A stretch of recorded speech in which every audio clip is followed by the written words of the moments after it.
You're listening to the Future Tech Podcast with Richard Jacobs.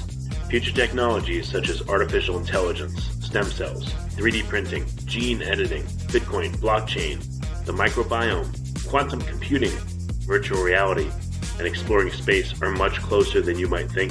In fact, many early versions of these technologies are in play right now, and the companies that are using these technologies are the focus of this podcast. My goal for you, the listener, is to learn from these podcasts. You may very well learn something that may change the course of your life for the better, steer you towards a new career, or give you insight into addressing a thorny medical problem. Remember, this podcast and its content is informational in nature only. No medical, tax, legal, financial, or psychological advice is being given. If you've enjoyed the podcast, please listen, subscribe, like, and tell your friends about it. Thank you.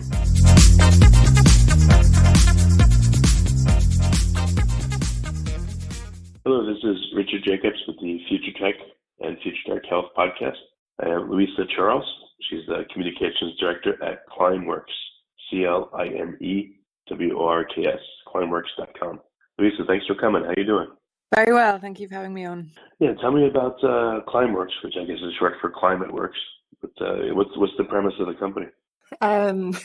So first, it's not quite short for Climate Works. That's another company, actually, an NGO based in the US. So they are a customer of ours, but they're not actually related to us in any way. But the background of Climeworks is that we were founded about a decade ago by two mechanical engineers, Jan Wurzbacher, Christoph Gebold, and the company was originally founded as a spin-off from ETH, so the Swiss Federal Institute for Technology here in Switzerland. The two founders did their PhD theses on direct air capture, so capturing CO2 directly from air. And we've grown into a company of 70 employees since then. Okay, so I had read the background a little bit. So direct air capture, I don't know if you could describe the process, but it works to take CO2 out of the air directly and store it, I guess, underground or in other appropriate places?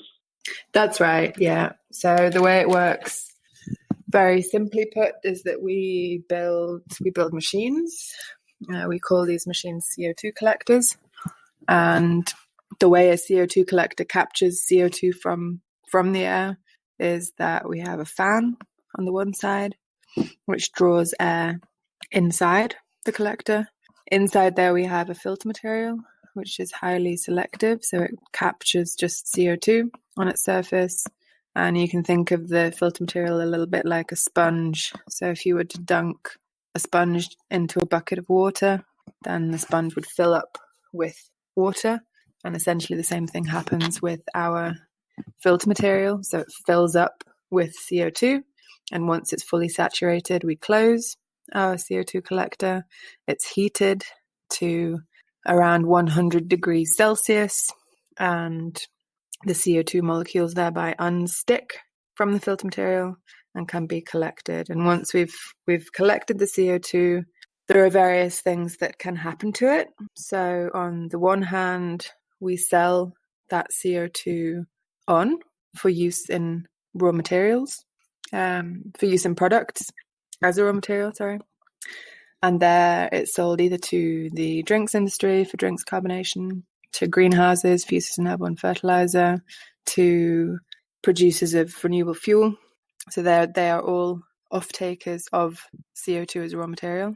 So either the CO2 is recycled, if you like, in a product, or we take CO2 and with our partners currently in Iceland, the CarbFix team, they take our CO2, they mix it with water, they pump it deep underground, about 700 meters, and there is a chemical reaction between this hot, fizzy water, essentially, and the basalt rock that's beneath Iceland, and stone is formed. So the CO2 is mineralized and thereby permanently removed from the atmosphere. So these are the two use cases for the CO2 that we capture. So in Iceland, are you doing the capture locally and then the storage locally, or do you do the capture and then ship it to them in Iceland? No, everything's done locally. So there we have a pilot plant in Iceland, and it's capturing CO2 from Icelandic air and is stored locally. And that's the beauty of direct air capture, and that these machines can be built anywhere. There is a renewable energy source. And if we then want to store that CO2 that we capture, then we need some sort of a storage option as well. What are the economics of Iceland doing this? Is it buying the CO2 from you then and storing it? And how would the economics work for the country? So in Iceland, what we currently have there is a pilot project. So it's a small installation. We have one of our CO2 collectors out there, and this stage is operating within the framework of an EU R&D project, so Horizon 2020, and is funded through that. Well, since CO2 is generated all over the world, by many different emitters, it just seems like, I guess it'd be an interesting thing. I wonder if countries could choose to invest in a direct air capture investment that resides in another country, because it still, I guess, would benefit, that country or offset its emissions. So it seems to open up like an interesting economic model, if possible, if, given countries who are interested in that. Mm-hmm. Created one place, gotten rid of in another, it paid for disposal, essentially. Mm-hmm. Yeah, that's exactly right. So the beauty of this carbon dioxide removal is that it's relevant worldwide. So it's exactly as you say, one can in one part of the world emit that CO2, and in another part of the world then remove that equivalent amount of CO2 from the air and store it underground. Are there countries that are willing to pay for this more than others? I mean, there's who would be a big payer or buyer of this kind of service, or is that part of the trouble that people are happy to emit and no one wants to pay to have it sequestered? Thankfully, slowly things are changing. So there are both corporations and NGOs, philanthropists, and newly also individuals who want to physically remove their CO2 emissions from air through direct air capture and through the combination of direct air capture and the underground storage of CO2. One of our very first customers for carbon dioxide removal was a father-son couple. They were planning an expedition to the South Pole and wanted that expedition to be totally carbon neutral. And we're of course aware that by traveling to their starting point for the expedition, that through those flights there were emissions that were created, and they wanted to remove those emissions, and so came to Climeworks, and we were able then to capture that same amount of CO2 from air in their name and store it underground. What's the approximate economics if like an individual person says, hey, I want to buy a certain amount of storage? What does that look like? Is there literally pricing for the public if they wish to do something, or for corporations? There is. There's pricing for the public. What we quite recently launched was a web shop, which is Climeworks.shop, and there we enable individuals to remove there's various pricing options. It's a subscription model, and there's three different options that can be chosen between. The first starting at €7 a month, and the higher one at €49 a month. So depending on how much CO2 you want to be removing from air, then there's the corresponding price for that. And bespoke packages are also available. So what do, it's a good thing that they'd be doing, but what do people get, let's say, if they're going to commit to a subscription of removing a certain amount of carbon, every day for a period of time? Do they get some kind of recognition, or, I don't know, maybe even a credit from their government, a tax credit or something? Or, if a corporation does this, individual does this, are you working on any systems like that as a reward? We are, yes. So the individual choosing to purchase one of these subscriptions receives a certificate at the end of the year. And there it's clearly stated how much CO2 was then removed in that individual's name per year.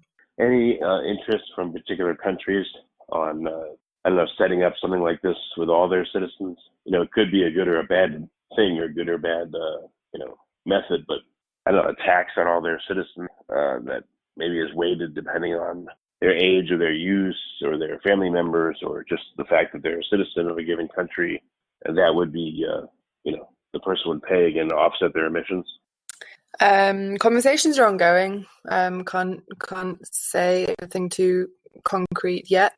On a slightly higher level than just for the storage, we have various governments very, very interested in direct air capture and supporting the further development of direct air capture technology. Amongst them is the Swiss government, German government also, and there are more and more governments very, very keen on exploring how they can help support the development and optimization of direct air capture.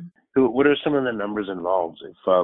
If there's a big push for solar and wind use and other renewables, will direct air capture be needed in order to stop climate change? Or what are some of the big numbers that you've seen that talk about what's going on?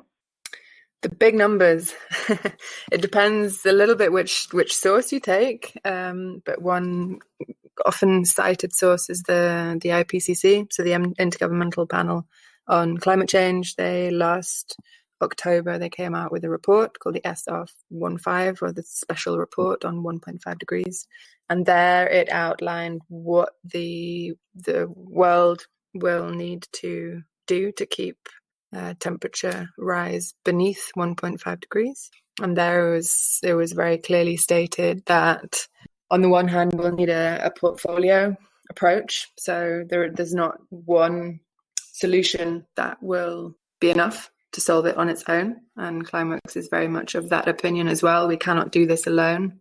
We're just one of many solutions, but that IPCC special report clearly said that emissions on the one hand need to be reduced and drastically reduced, but that's not enough to make those climate targets. And so on top of that, we will also need to be physically removing CO2 that already is in the air, and that's where direct air capture comes in. Well, I'm sure there must be natural sinks of carbon, on the Earth. Mm-hmm. Even with those natural sinks, is it still? All these things still need to be done in order to prevent worldwide temperature increase of above 1.5 C. That's right. Yeah, that's right. So that brings me back to this portfolio thinking. So we very much need those natural carbon sinks, and we need to be preserving them so that they can function as they should in the years to come. We also need trees. We should stop cutting down trees. We should be planting more trees, and alongside that also further develop these technologies, amongst which direct air capture is one. Further develop them so that they can scale to the levels needed. And this IPCC report, again, the numbers there are huge, and it's many billions of tons of CO2 per year that will need to be removed directly from air to stand a chance of making those climate targets. Can direct air capture be done using renewables? Can you run a gigantic direct air capture machine using solar or wind or geothermal, or does it have to be unfortunately traditional sources? No, we explicitly only use clean energy, so only renewable. We have 14 direct air capture projects across Europe currently, and they're using a mix of, some use geothermal, some use solar, some use wind.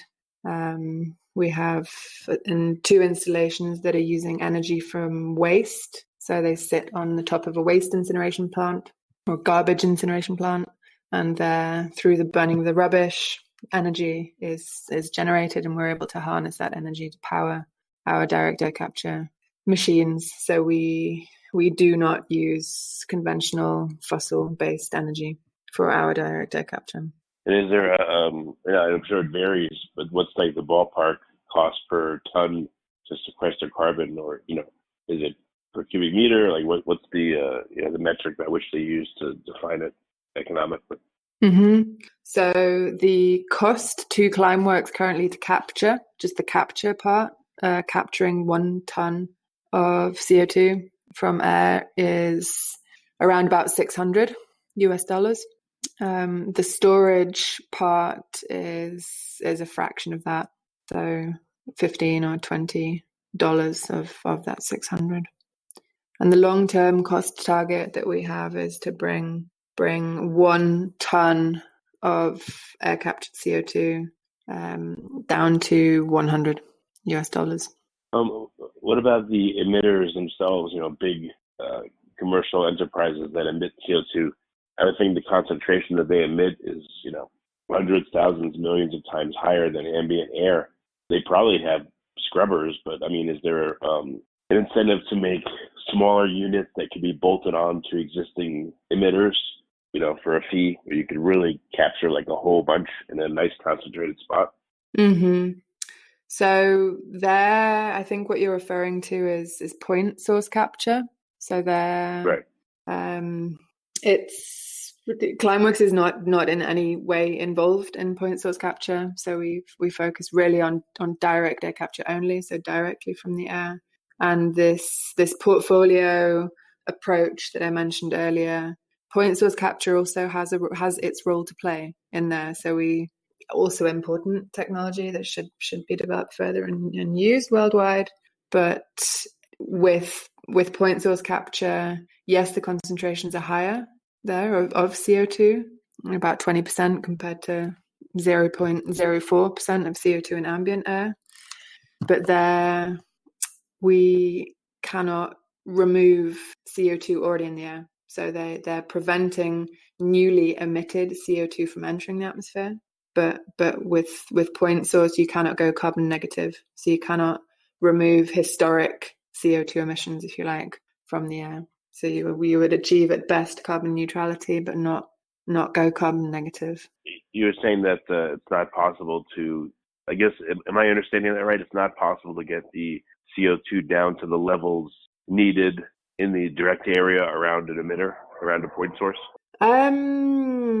Yes, no. I mean, you in the air surrounding it, yes, you could. In theory, you could have traditional CCS equipment on the flue gas stack capturing the newly emitted CO2, and a few hundred meters away you could have additional direct air capture machines which are capturing CO2 already in the air. So in theory they could be combined in that way. Yeah, I don't know. CO2 is different. So the point source is really from flue gas coming directly from the factory, let's say. Whereas direct air capture, these machines you can build them anywhere, and they're removing the CO2 from air, from ambient air. Gotcha. Has Iceland noticed any local effects, or have any other countries that have the direct air capture machines noticed what happens in the immediate vicinity of the plant? Does anything happen different? Because there you're going negative essentially versus the ambient on the amount of CO2 in the air. Is there anything that they notice that happens to the local flora, fauna, anything, people in the area, or is it No, there's some negligible impact there, and CO2 diffuses so fast in the atmosphere that the concentrations are more or less the same worldwide. It's too bad if it felt really good to be right there, and the air somehow just felt a lot better, and people experienced that. That's what I was hoping. I think that may be to do with the other natural surroundings there and lack of large cities and heavy industry, perhaps. Yeah, like in a greenhouse, it kind of feels like that. So that's what I was wondering. But oh well. So are the economics such that you said that these plants are powered by renewables, which is great. So I mean, how many theoretically could be built, should be built, and at what scale, and how much will this contribute to reducing our carbon emissions to the right level? Like, what's the future hold for Climeworks? How much more needs to be done? What the future holds, time will tell. What needs to be done is a large scale up. So in the last decade, we have achieved quite a nice scale up. So when our founders first began, they were in a laboratory setting at the university, capturing just a few milligrams of CO2 from the air. 10 years later, we're now building large industrial direct air capture plants, which are capturing many thousands of tons of CO2 from the air. So the scale up there has been nice, and the challenge lies now in replicating that same scale up. So going from building plants that capture thousands of tons to plants capturing many hundreds of thousands or even millions of tons. What's the anticipated timeline on being able to really have a large plant and to scale this whole effort up? So we have a goal, admittedly very ambitious goal, of capturing 1% of global CO2 emissions by 2025. So that's the star that we are following, if you like, for now. And once that's achieved, then the scale up will continue, and we will do our best to scale direct air capture to the scales needed to become then truly climate relevant. Is there any worry that as you guys get better at doing your job, that other countries may not see what you're doing and say, look, things are getting better, we don't need to try as hard? I mean, it seems like you'd have to really trumpet what you're doing so that no one gets the idea that things aren't as bad and let their foot off the gas, essentially. Yeah, that's very much something we've been very aware of in the last years, and we refer to it as the moral hazard. But there, especially with various climate reports having come out, the IPCC that I mentioned earlier being one of them, they're making very, very clear that it's not an excuse to keep emitting, and that really to make these climate targets, we need to drastically reduce emissions, and on top of that also remove CO2 from air. So the urgency is being better and better understood worldwide, and less being used as an excuse to continue to emit. That's great.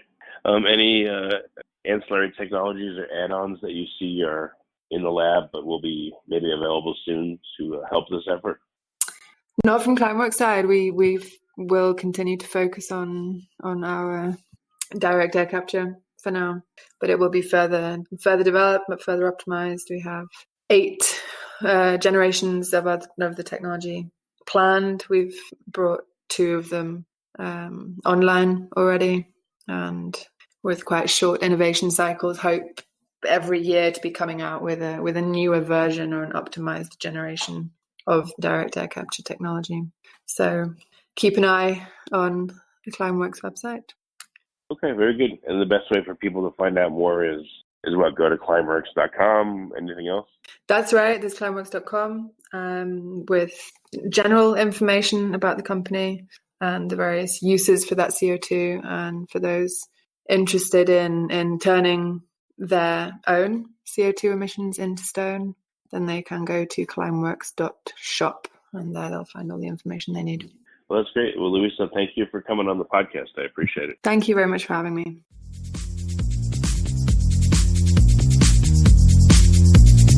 You're listening to the Future Tech Podcast with Richard Jacobs. Future technologies such as artificial intelligence, stem cells, 3D printing, gene editing, Bitcoin, blockchain, the microbiome, quantum computing, virtual reality, and exploring space are much closer than you might think. In fact, many early versions of these technologies are in play right now, and the companies that are using these technologies are the focus of this podcast. My goal for you, the listener, is to learn from these podcasts. You may very well learn something that may change the course of your life for the better, steer you towards a new career, or give you insight into addressing a thorny medical problem. Remember, this podcast and its content is informational in nature only. No medical, tax, legal, financial, or psychological advice is being given. If you enjoyed the podcast, please listen, subscribe, like, and tell your friends about it. Thank you.